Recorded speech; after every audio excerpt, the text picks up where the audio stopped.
I cannot hear you. Can you hear me? I cannot hear you. I'm just seeing your mouth. I cannot hear you.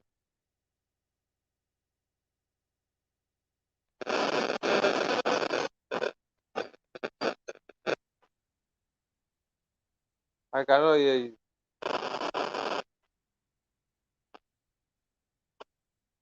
I'm only seeing your mouth. I cannot hear you. I'm only seeing your mouth. I cannot hear you.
Ejo. Hello, everyone. We are very sorry. We're actually having a technical issue, and I think I just want to introduce you to what we are going to be having this week. We are going to be talking most especially on funding for farmers. Funding for farmers means that how are we getting investments for farmers? How farmers are tapping into different kind of opportunity to make sure that they grow their products and they make their product more sustainable. And we're also going to be looking at those funding mechanism, funding channel for people, for farmers, small scale farmers to actually tap into this opportunity. But unfortunately, we're having a lot of technical issue today.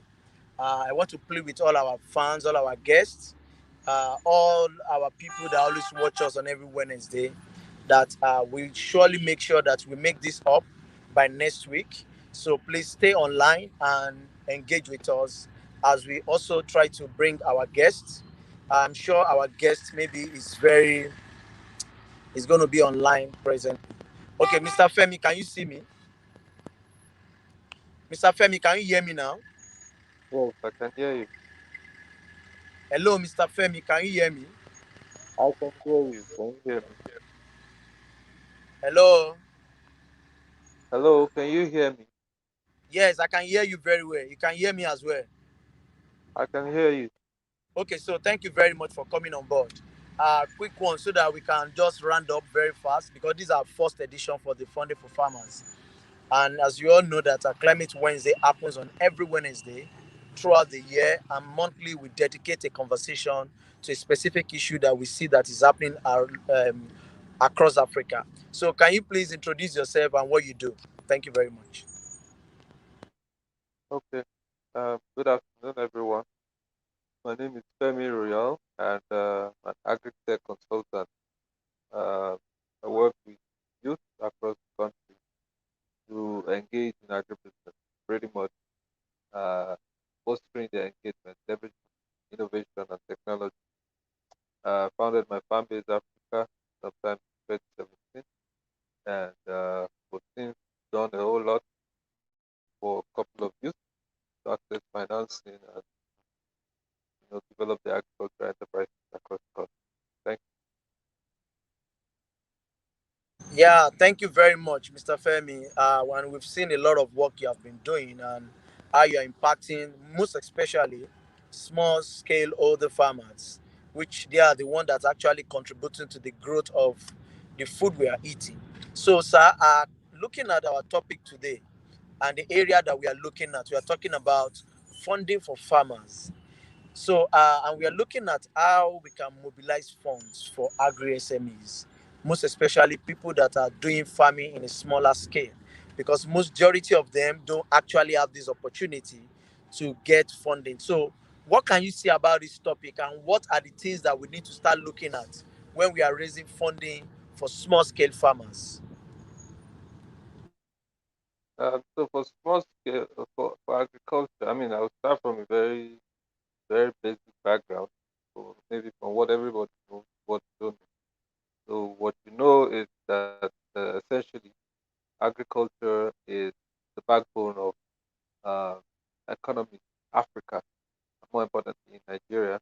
Today, we have a contribution to GDP of between 20 to 24%, and employment base of over 60%. And this is huge for this is almost related to an agrarian economy, and that is why I mean I appreciate the fact that it's up to the point of conversation now, because we have vast majority of small scale farmers who are supposed to be the backbone of our production in Nigeria. Then we must consider what their challenges may be and how we want to resolve it. It's also very critical to emphasize again that there are, I mean, from the large, from the production index that we have in Nigeria, more than 80% of our food is produced by small scale farmers. However, there's still a major backdrop, a major gap with respect to finance. So not a lot of them have access to quality finance. and this is a major challenge. And that's why it's also good to look at it from the angle of how can we bridge this gap, how can we create a sustainable solution to this challenge. Um, so if we look at the run of play so far, it's generally difficult for small scale farmers to approach the financial institution. Say, okay, give me a loan, because first of all, it's requested to provide collateral, which most of the time it doesn't have. They'll be requested to, and when they're talking about collateral, they're talking about valuation of 150% value of what is collected. If he has that, he probably doesn't need a loan, you know. And then you would have a situation where the profit, I mean the interest, will definitely eat into the profit, because if you're talking about commercial rate interest, more than 20 to 30%. Sometimes in many microfinance banks it gets up to 40% a year. So if you look at the profitability from the sales end, you will discover that this is pretty much like them working with the bank, and many of them will not prefer this approach. And in rethinking this issue, and of course, commoditizing finance for small farmers. Uh, I would not just say commoditizing, but commoditizing finance, because right now financing products targeted at small farmers are very critical, and a lot of financial institutions are beginning to look at it, especially because of the CBN's resolution that the debt to loan ratio must consistently be balanced, otherwise it will be fine. And with that extent, I've noticed that that's why the likes of UBA, that is not even an Agric bank, has decided to lend out 200 billion this year alone. And even a couple of other banks are taking the same trail: Access Bank, Zenith Bank, Bank, and even Sterling Bank. So, but one thing that has, for me, that I've observed as the biggest challenge or the biggest setback for small farmers access financing is because of the fragmented cultivation. So you have a lot of small two plots, one plot scattered around, and it's difficult for you to run the farm at scale, and difficult for you to deploy machinery, difficult for you to also sell those little quantity of produce that are harvested to large scale consumers, processors. So uh, so if you look at it, I'd say that on the back of that, the the Anchor Borrowers program came to this came came to sight. You know, that's what the CBN is currently doing, and so far, I've personally been able to work uh, with one of the service providers, monitor that project across the country. And one of the things we've seen, which is the gain of the program, is that it's been able to cooperate farmers together. So I think that's where the language cooperative farming comes into play. So with the cooperative farming, you're able to come from the market end of the play, whereby you have already secured or unlocked the market. You have an offtake agreement from a large processor, for example, cassava. You have a large offtake agreement from an ARM, for example. You have a large offtake from Sultry, from different other large consumers who are consuming a lot of tonnage of produce harvested yearly.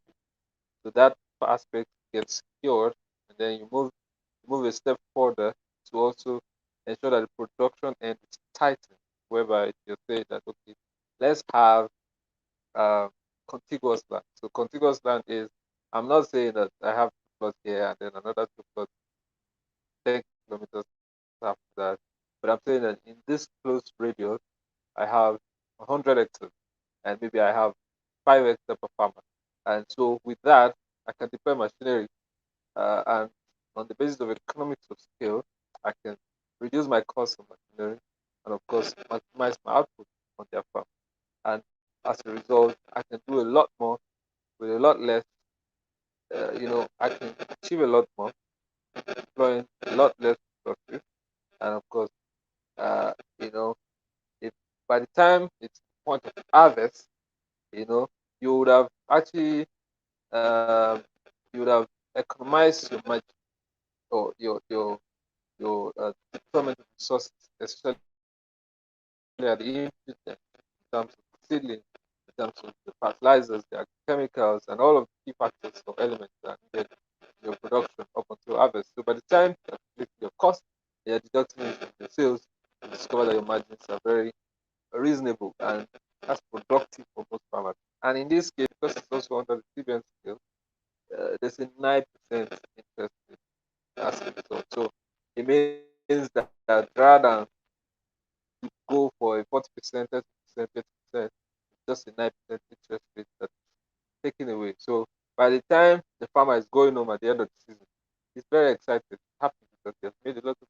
return. So accessing financing under the CBN and cover program, it's a very strategic approach. However, not everybody can fit into that structure or that approach, and that's why, like the Sally Bank, in partnership with Mastercard, has now deployed a similar kind of funding and at a similar interest rate, 9%, and providing all the necessary security like insurance, like guarantees from CBN, from NISO, from other forms of guarantees that may exist, such that in the case of the farmers' sellers crisis challenge, in case of weather, flooding issues, and the extremities of all of those challenges, can mitigate all of those things. So one of the ways we have been able to tap into that, for example, is we have also brought youth together, for example, who are doing SME, say, okay, for example, come and do 250 hectares of cassava, and say, and pull your resources together. For example, if you just need a credit, they need a collateral of 10%. So it's very easy for some of these to access 10% collateral rather than a, a mortgage value of 150%, which they probably do not have access to. You know. So that cheapens and eases the access to finance first way. And then you're able to address all of the documentation concerns and pull off the land in a contiguous location, unlock the market, and then structure the financing with ease such that the bank is able to deploy its funds, get its own at the end of the production, get its own money out, and then gives the remaining for the farm. And this is very interesting for them because with the way the market is now, it's very usually if you look at servers sometimes 3 years before the farmer can even start producing.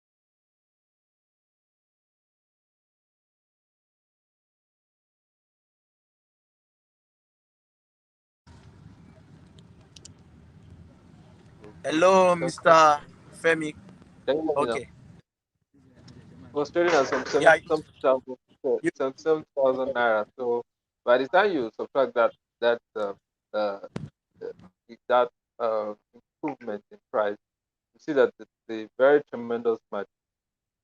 You know, 100, 200, 300% better than it was some 3 years ago. So it means that the market is there, the market is profitable, but accessing the finance to start the process is where the issue is. And leveraging these two approaches that I've also stated, it would ease the settling, for production. There are other approaches like the NISA Agro Group, which also allocates 1 hectare per farmer financing. I think at also a 5 to 9% interest rate. It's also a very, very, very strategic approach. So I've just stated like three processes. And I'm also aware that there's an MSME fund of 200 billion that is being deployed by the federal government, also in partnership with CBN for SME. But that's even that enterprise agnostic. So it applies to any form of enterprise, including agribusiness. But on the agribusiness side, the nicer side is a very strategic approach. The sterling side is also a very strategic approach, and of course the CBN and corporate is also a very strategic approach. And all of these approaches I have personally deployed for a lot of youth. For example, sometimes last year we started training youth in my fan base Africa. We trained about 8,000 youth directly uh, during the pandemic virtually. Very interesting. And in the wake of the pandemic, towards the end, towards the time when the lockdown was eased, we got access to, we leveraged one of our advisors to engage with CBN directly to give us access to CF funds. So we had initially released grants to some of our trainees to go and do vegetable farming, and we put them up again for funding from the TCF, that's Targeted Credit Facility Fund, those 29% interest rate. And of course, the payment is 36 months. That's about 3 years that you pay for, and you start paying only after a year. That's you have a 1 year moratorium. And we were able to do that, and we got about 1.5 million for about 20 to do vegetable farming. It was a bigger boost because some of them got about 200,000 from us directly before. By the time 1.5 million got into it, it was a massive scale for all of them. So we started getting a lot of thank you notes saying, "Oh, thank you. This is going to do a lot of magic for my business and all of that." And these are ways we have been able to say, "Okay, good enough."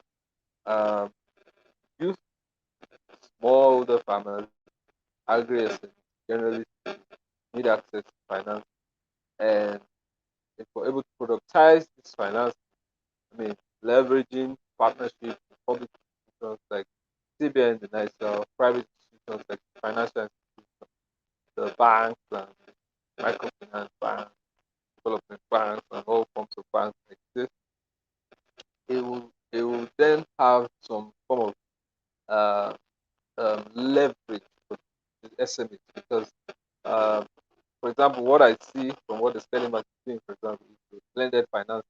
And when you talk about blended finance, it's when you grant commercial loan. So by the time you meet grant commercial loan, you discover that the interest rate goes down, the cost of funds definitely goes down. Market rate cost of funds is quite high, but by the time you meet the grant, create some level of blend, then it's easy for farmers to access this funding at a cheap rate and with lesser risk, like all of the criteria that usually demanded heavily commercial loans that are accessible for individuals. So we are practical demonstrators of, cheapening and easing the access of finance to customers. Yeah, thank you very much. Thank you very much, Mr. Femi. And I think I was about asking you a lot of questions, but you've already answered everything in like 20 minutes presentation you just did. But to close this conversation, I just want to ask you, what is that advice you have for people going into farming or people going into agriculture? And what do you think they need to start doing? And what is that your strong message to the government in supporting small scale farmers to get funding for their businesses? Thank you. Okay, so quick one. The main thing is everybody thinks that agri is the new oil. I've started meetings where people say, "Oh, agri is the new oil, new oil." Well, no doubt, I agree with that. Of course, that's a good one because a far cry from where I used to be, where when I introduce myself as a farmer, people feel like, "Oh, who is this guy?" But now, thank God, agriculture is getting the ground as fires, man. However, we must not be deceived that there are challenges in grain in all of this activity. A lot of people have lost their money. A lot of people have gone into it blindly. A lot of people, especially retirees, are people for them the most because they're the ones that actually bear the brunt of all of the challenges that come with, you know, careless planning in agriculture. So critical, very critical part must seek knowledge first off seek knowledge, but your knowledge that you seek is not enough. You must seek a knowledgeable person that will and hold you to start and take you through the process. You know, so while you know, you must also seek for who knows so that the journey is quite. I've seen a lot of people lose money. I mean, I had a mentor who just said his first experience in agriculture, he jumped into it, and I will tell you for a fact, in 3 months, he jumped out, never to jump, lost a lot of money. It's not the one person, it's not the second person, it's not the third, a lot of it. But like I always say, it's your own knowledge. Good for you, but don't use your own knowledge to start agriculture. Get somebody that has tested knowledge to guide you along the way. And start small and grow big. Don't go out to deep into it, all of your money, all of the things, and without any form of security, and then think that you like oil business or it's like MMM. Or it takes some process and for really maximize out. That is for government. Government do a lot more to land and bring it to Yeah, so agriculture is go shouting that we have the land, all of that. But if government does not do a lot to adjust the laws, the, the policies around land aggregation, land management system, we will continue to have problems. And then we need to find a way to cheapen access to irrigation, to keep depending on rain-fed agriculture and keeps giving us the one two season production rather than having an all year round. And that's why what we're having this year is a bit of a disaster that we've ever had in the history of the country. Because we cannot produce enough for the demand that we have. Industries are growing, they're requesting for more commodities, more produce, but you cannot go to the farm because the weather is changing, the climate is changing, and if climate is changing, then you don't have rain the time you used to have it, you probably have it delayed, or you don't have it at all. Last year was even worse because there were barely rain, there was barely rain. So if the outcome is what we have now, the prices will go up. The supply is limited, the demand is higher, and it's cost of market. It's proper economy. When the demand is higher than the supply, we definitely have a lot of price hike, you have a lot of inflation, you have all of these disasters that we have. So government needs to do a lot of cheapening and make accessible irrigation for farmers, land for farmers. And then people cannot go to farms now because they are afraid of farmers. I mean, some of our farms recently, I know what we encountered on the other side. We had to destroy a lot of heavy security, but at the same time, we cannot continue to do this individually. The government needs to find a way to make this accessible to all so that everybody can feel safe on their farms and not just feel that I go to farm they're coming and then request for us to invest money on the farm. Don't go there and then don't expect anything else. Uh,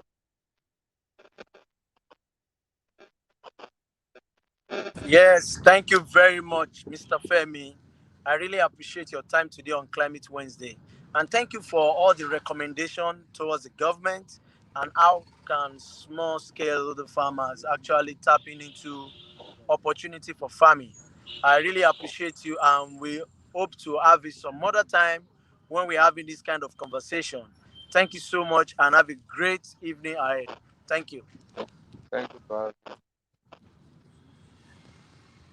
So thank you everyone and we hope to have you next week on our conversation funding for farmers and I hope we'll all be there and thank you for listening to Mr. Femi Royale, an agri consultant and he has been doing this for several years and I wish you everybody good evening and you can rewatch on all our social media platforms Facebook, Twitter and YouTube. Thank you very much.